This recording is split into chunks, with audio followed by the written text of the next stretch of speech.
Last Stand is the story of four American farmers facing the challenges of 2020. Between a worldwide pandemic and once-in-a-lifetime weather, they battled to get the most from their corn and soybeans. One thing on their side? Nutrien Ag Solutions.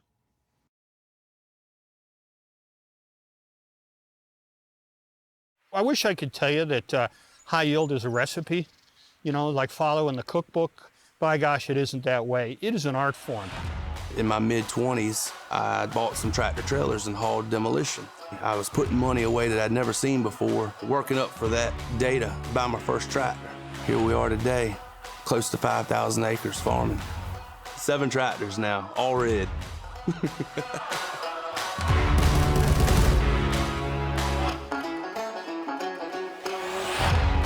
We could not do what we do without everybody helping out, and we all understand that.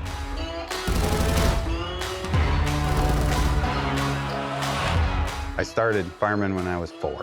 I was farming on my own at 14. I took a hiatus for 6 years and went in the Marine Corps after high school. But other than that, this is all I've done. Going to church camp when I was a kid with my mom, there was always a campfire song that you're supposed to let your light shine. Well, I'd like to have a damn forest fire. The National Corn Growers have a yield contest. It shows how high can yield go. We've been chasing the non-irrigated world record, which is 443. We're shooting for 400. We still are shooting for that 400-plus bushel range. Iowa state record is 445 bushel corn, and I really want to raise 446. Heath and Kelly there, they better bring their A game. I sure would like to beat all 3 of them, and I would like to beat Kevin Kolb just so I could tease him a little bit, but he's such a good guy and such a good farmer.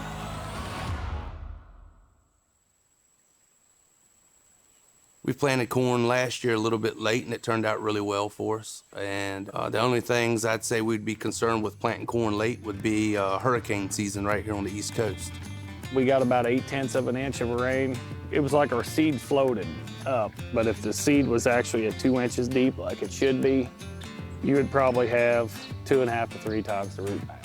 That's why we run Accomplish and all these other stuff, to try to speed it up to get it out of the ground, because that's the battle. The weather was not an issue from April 20th till about May 3rd. And we planted 95% of our crop in those 13 days. It just flew in. When you get 6.3 inches of rain with cold weather, it really hurts your stand. Right now, we're just trying to stop the bleeding because we've already lost our top yield potential. As we come on the air, Hurricane Isaias is edging toward the coast, strengthening overnight, in fact, packing winds of 85 miles an hour. We had a hurricane come in here the other day, raise a good corn crop, and then sad to come in here and watch it laying on the ground the way it is, broke off. But it is what it is. Ain't no changing it. We are potentially raising the best crop we've ever raised. I hope we catch a rain in the next few days, and then I hope we have some decent sunlight to finish the crop out. And on the downside, well, here's what I don't want. Well, we don't want a bad storm.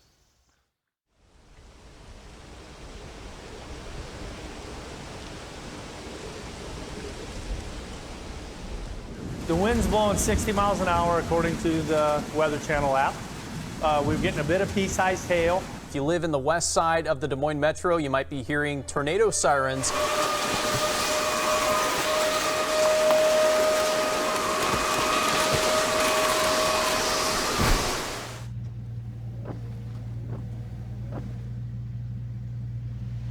We planted a high population to try to take a shot, and it's more susceptible to wind. We thought that we had a shot at something special, and it's Mother Nature took it. So.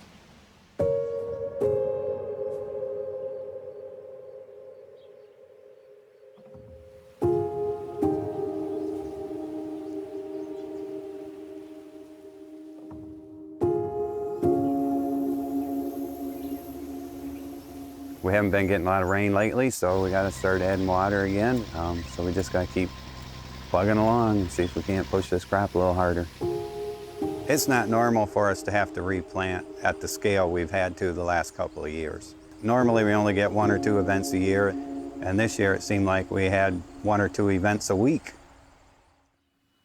2, 4, 6, 8, 10, 12, 14, 16, 46,000. Divide that by, we'll just say 65,000 kernels. That's already at 385.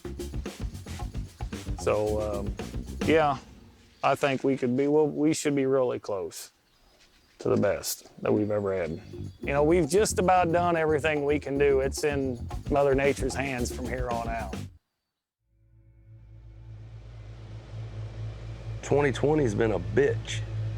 We started out planting corn in water, which, you know, you wouldn't do. It just flooded constantly on the corn, and then, you know, hurricane after hurricane after hurricane, and damn if we ain't got another hurricane knocking on the door. It's another foot race to get the corn in. I very much wanted to break 357, which was our personal best. We had a tremendous crop out there. You know, the storm just took part of it. I think we had about 7 inches of rain from July 13th to about August 7th or 8th. We're finally looking good at getting our crop. The temperatures cooled down, but then we got real cloudy. Our top end peaks are not quite what they were, but I mean, we still got a good corn crop. We have an outside chance at 500 based on our kernel counts. We had a lot of heat this year, so our solar radiation was off the chart. We were seeing a foot growth at rapid growth stage. That's huge. We don't see that normally. When you see, if it happens, I've got 500, what are you going to do? We'll be happy, I mean, but it doesn't last that long. I mean, 5 minutes, 10 minutes. That's the Marine in me too. You don't get excited, you're just glad you're alive.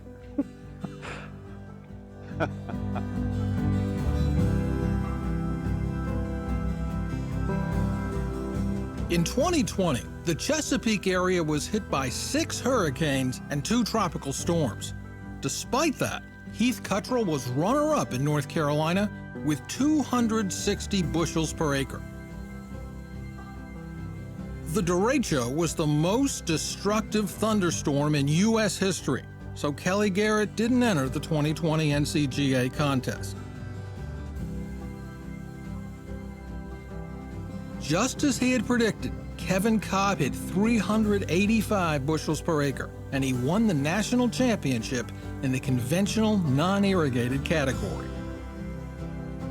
Don Stahl didn't hit 500 bushels, but he was the irrigated national champion with 476, 152 bushels more than the runner-up.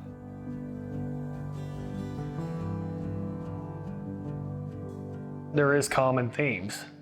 You know, you can't be the best without using the best stuff. You know, you have to use good products that work if you want to be chasing these kind of yields.